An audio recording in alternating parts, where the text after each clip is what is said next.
Hello बच्चों।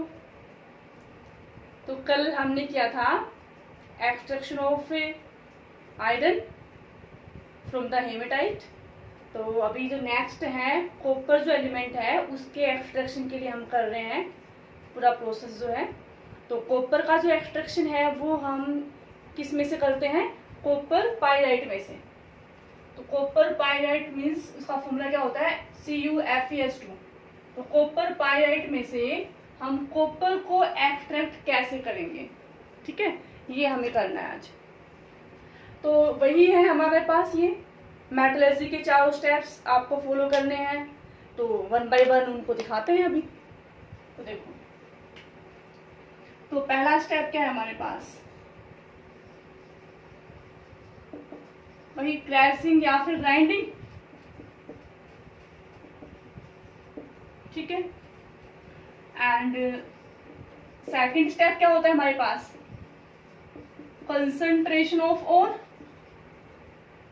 अब concentration करने के हमारे पास अलग अलग तरीके हैं, अलग अलग मेथड्स हैं। तो यहाँ पर हम कंसंट्रेशन जो है वो कैसे करेंगे? तो अब आप क्या देखेंगे कि आपका जो ओर है वो किस टाइप का है। तो एक सल्फाइड ओर है ना, CuFeS2, it is a sulphide ore. और सल्फाइड ओर के लिए हम जो कंसंट्रेशन करने का जो मेथड यूज करते हैं वो क्या करते हैं? फ्लोटेशन प्रोसेस करते हैं हम सल्फाइड्स के लिए। तो यहाँ पर जो कंसंट्रेशन है वो हम कैसे करेंगे? Concentration of ore by flotation method. Flotation method से हम कंसंट्रेशन कर देंगे। अब कंसंट्रेशन करने के बाद नेक्स्ट हमारे पास स्टेप क्या होता है? Extraction of crude metal. और उस क्रूड मेटल में भी पहला स्टेप क्या होता है हमारे पास? ऑक्सीडेशन दिखाना। थर्ड स्टेप क्या है हमारे पास? Extraction of crude metal. अब उसमें हम क्या करते हैं? सबसे पहले क्या करते हैं? ऑक्सीडेशन, फिर रिडक्शन करेंगे। तो ऑक्सीडेशन करने के लिए हम क्या करेंगे? अब ऑक्सीडेशन करने के भी 2 तरीके थे ना हमारे पास, कैल्सिनेशन और रोस्टिंग। तो यहाँ पर आप कौन सा वाला मेथड अप्लाई करेंगे? तो सीधी सी बात है, हमारा जो ओर है वो कैसा है? सल्फाइड है ना। तो सल्फाइड के लिए हम क्या यूज करते हैं? रोस्टिंग यूज करते हैं। तो इसको हम बाय रोस्टिंग मेथड से इसका हम क्या करवा देंगे? ऑक्सीडेशन करवा देंगे बाय रोस्टिंग, ठीक है। तो क्या होगा इसके अंदर? जो ये कॉपर पाइराइट है, अब रोस्टिंग क्या होता है? जो भी हमारे पास सल्फाइड ओर है इसको हम हीट करेंगे in the excess supply of oxygen. Oxygen की प्रेजेंस में हम ओर को हीट करेंगे तो वो क्या बनेगा? ऑक्साइड बनेगा। अब ऑक्साइड क्या बनते हैं हमारे पास? ये बनता है हमारे पास Cu2s plus Fe plus SO2। पहले हमारे पास ये बनेगा कॉपर सल्फाइड, आयरन सल्फाइड और सल्फर डाइऑक्साइड जो है गैस वो बाहर निकल जाती है, ठीक है। तो ये हमारे पास पहले ये वाले प्रोडक्ट बनते हैं।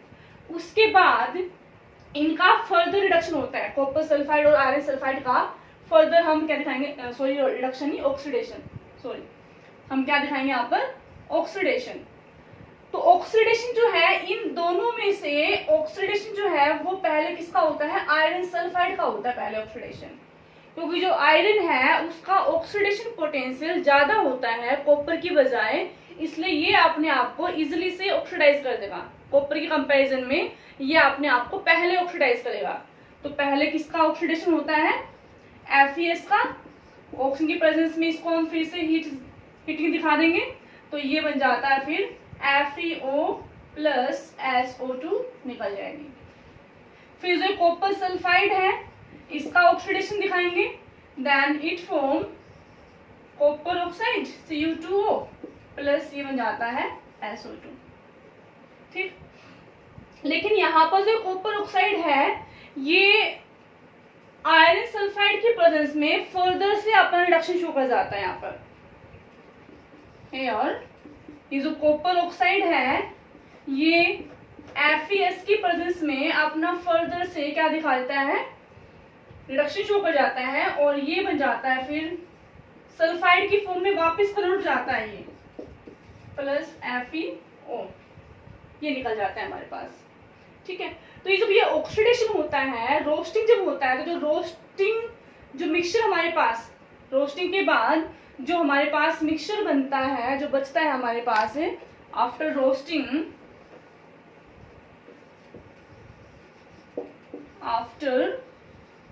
रोस्टिंग, हमारे पास जो मिक्सचर वो किस किस का होता है, कॉपर सल्फाइड का प्लस आयरन सल्फाइड का प्लस FeO का, ये हमारे पास इनका मिक्सचर होता है।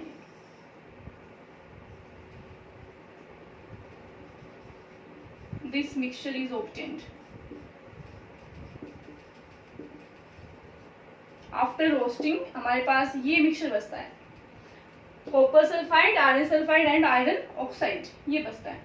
ठीक है, तो यहाँ पर जो आयरन ऑक्साइड है, इट इज एन इम्प्योरिटी, एक इम्प्योरिटी होती है। तो इस इम्प्योरिटी को रिमूव करने के लिए हम क्या यूज करते हैं, फ्लक्स का यूज करते हैं। ठीक है, तो ये हो गए हमारे पास, यहाँ तक हो गए ये ऑक्सीडेशन तक। तो अब इस मिक्सचर को में से हम ये जो आयरन ऑक्साइड वाली जो इम्प्योरिटी है, इसको हम रिमूव करेंगे। पहले हमारे पास जो मिक्सचर है, वो मिक्सचर किस किस का है, कॉपर सल्फाइड, आयरन सल्फाइड और आयरन ऑक्साइड, ये हमारे पास मिक्सचर है। तो ये जो FeO है, इसके हम क्या करते हैं, SiO2 के साथ रिएक्शन दिखाएंगे। मीन्स ये क्या है, हमारे पास फ्लक्स का काम करेगा। ये क्या है, हमारे पास इम्प्योरिटी है, तो ये क्या बना लेगा, ये बना लेता है आयरन सिलिकेट, FeSiO3, ये स्लैग बना लेता है। वो स्लैग फिर बाहर निकल जाता है। ठीक है, अब हमारे पास क्या बचा, ये FeO को निकालने के बाद अब हमारे पास क्या बचा है, ये हमारे पास बचा है Cu2S प्लस FeS। और ये जो मिक्सचर है ना, इस मिक्सचर को हम क्या बोलते हैं, कॉपर मैट बोलते हैं इसको हम, ये कॉपर मैट है। अब इस कॉपर मैट का हम दिखाएंगे रिडक्शन। अब सब ऑक्सीडेशन होने के बाद, रोस्टिंग वगैरह होने के बाद, फ्लक्स वगैरह डालने के बाद हमारे पास जो मिक्सचर बचा है आफ्टर रोस्टिंग, वो क्या बचा है, Cu2S प्लस FeS, मीन्स ये कॉपर मैट इसको हम बोलते हैं, ये मिक्सचर बचा है। अब इस कॉपर मैट का हम दिखाएंगे रिडक्शन, और रिडक्शन करने के लिए हम एक रिवर्बरेटरी फर्नेस यूज करते हैं, एक भट्ठी होती है मतलब एक तरह से, तो वो हम फर्नेस यूज करेंगे और उसके अंदर इसका रिडक्शन चलेगा फिर। ठीक है, तो वो देखिए अभी हम दिखाते हैं, कॉपर मैट को उसी फर्नेस के अंदर डालेंगे।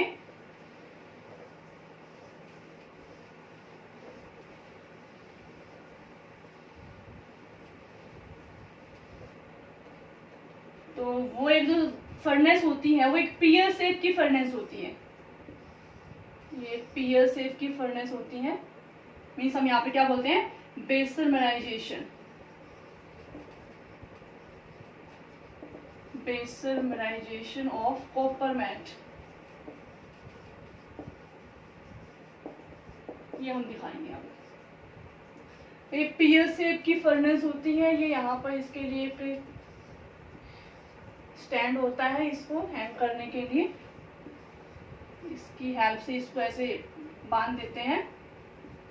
अब इसके अंदर हमें क्या डालना होता है, कॉपर मैट।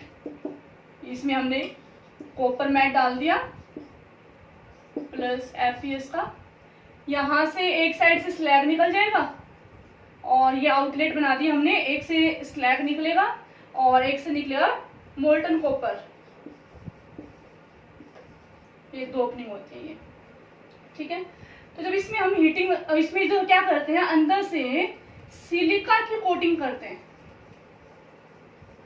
अंदर से यहाँ से क्या होता है, सिलिका की कोटिंग की होती है, ये लाइनिंग लगी होती है सिलिका की, ये सिलिका होता है, SiO2 की लाइनिंग होती है। तो यहाँ पर भी हमारे पास ये क्वेश्चन आता है कि जब हम कॉपर का एक्सट्रैक्शन करते हैं कॉपर पाइराइट से, तो हम उसमें आपको सिलिका की लाइनिंग लगाते हैं, तो वो सिलिका का क्या रोल है। ठीक है, तो यहाँ पर जो सिलिका है वो किसका काम करेगा, फ्लक्स का काम करेगा, ये जो कि जहाँ पर जो भी कुछ इम्प्योरिटीज होंगी उन इम्प्योरिटीज को रिमूव करने में हेल्प करेगा वो। तो सबसे पहले क्या होता है कि जब इसमें जब हम हीटिंग वगैरह देते हैं तो ये जो कॉपर, जो ये FeS है, जो आयरन सल्फाइड है, ये ऑक्सीजन के साथ रिएक्ट होकर के ये बना लेता है FeO आयरन ऑक्साइड, और प्लस SO2 निकल जाती है। अब ये FeO जो है ये क्या है, ये फर्दर एक इम्प्योरिटी है। ये तो अब इस इम्प्योरिटी जो ये है, ये जो हमने सिलिका की लाइनिंग लगा रखी है, उस लाइनिंग की हेल्प से इसको हम रिमूव करेंगे। तो ये जो फ्लक्स है, तो ये FeO है, ये हमारे पास यहाँ पर क्या है, इम्प्योरिटी है। और ये इम्प्योरिटी जब सिलिका के साथ कंबाइंड होगी, मीन्स फ्लक्स के साथ कंबाइंड होगी, then heat from the slag FeSiO3, ये स्लैग बनेगा। और ये जो स्लैग है, यहाँ पर जो ये आउटलेट है स्लैग के लिए, यहाँ से वो बाहर निकल जाता है। तो इम्प्योरिटी तो बाहर निकल गई है। अब यहाँ पे क्या बचा, कॉपर सल्फाइड है। तो ये जो कॉपर सल्फाइड है, इसमें से कुछ जो इसके जो मॉलिक्यूल्स हैं वो O2 के साथ कंबाइंड होकर के और कॉपर ऑक्साइड प्लस SO2 बना देते हैं। ठीक है, कुछ, लेकिन ये पूरा का पूरा जो है ये ऐसे ऑक्सीडाइज नहीं हो पाता है, कुछ सल्फाइड मॉलिक्यूल रह भी जाते हैं। बाकी मोस्ट ऑफ दिस जो है वो ऑक्साइड की फॉर्म में कन्वर्ट हो जाते हैं, और कुछ मॉलिक्यूल जो हैं वो इसके सल्फाइड की फॉर्म में भी रहते हैं यहाँ पर मिक्सचर के अंदर। तो अब ये ऑक्साइड बन गया। अब ऑक्साइड के बाद क्या होता है कि अब इसका होगा रिडक्शन, लेकिन रिडक्शन के लिए यहाँ पर हमने कोई सुटेबल रिएजेंट वगैरह यूज नहीं किया हुआ है। यहाँ पर जो रिडक्शन है वो इसका कैसे होता है, ऑटो रिडक्शन होता है। यहाँ पर हमने कोई पायरोमेटलर्जी यहाँ पर यूज नहीं हो रही है, हमने कोई रिड्यूसिंग एजेंट यहाँ पर यूज नहीं किया हुआ है अलग से। यहाँ पर जो कॉपर का जो ये सब्सटेंस है, जो कॉपर सल्फाइड है, यही इसको रिड्यूस करने में हेल्प करेगा। मतलब ये खुद ही अपने आप को रिड्यूस करने में हेल्प करवाता है। तो इसको हम क्या बोलते हैं, ऑटो रिडक्शन बोलते हैं। तो इसका जो रिडक्शन है कॉपर ऑक्साइड का, रिडक्शन कैसे होता है, इसका सेल्फ रिडक्शन होता है। ये सेल्फ रिडक्शन शो करता है, या फिर इसको हम बोलते हैं ऑटो रिडक्शन, खुद से